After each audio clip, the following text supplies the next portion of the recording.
তো হ্যালো সবাই, দেখো আজকে আমরা ফুচকা তৈরি করছিলাম। ফুচকা বানাচ্ছিল আমি, আর ঝোলটা বানাইছি আমার একটা বোনু।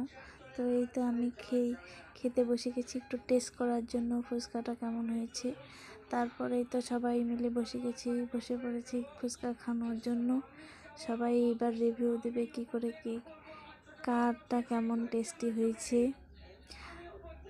তো আমরা তো আজকে ফুচকা খেলাম অনেক টেস্টি করে, নিজে বানিয়ে বাড়িতে, খুব টেস্টি হয়েছিল। তো তোমরাও খাও বানিয়ে। আমরা অনেকগুলাই খাইছি। এই যে আমার একটা ছোট বোনু, একটা ভাগ্নি, এই যে দেখো দেখো। তোমরা যদি কেউ ফুচকা টুচকা খাও বাড়িতে, এইভাবেই বানিয়ে খাও, প্রচণ্ড টেস্ট করে। আমাদের বানাতে বানাতে একটু সন্ধ্যা হয়ে গেছিলো, আমরা তো তাড়াতাড়ি বানানো দরকার ছিল।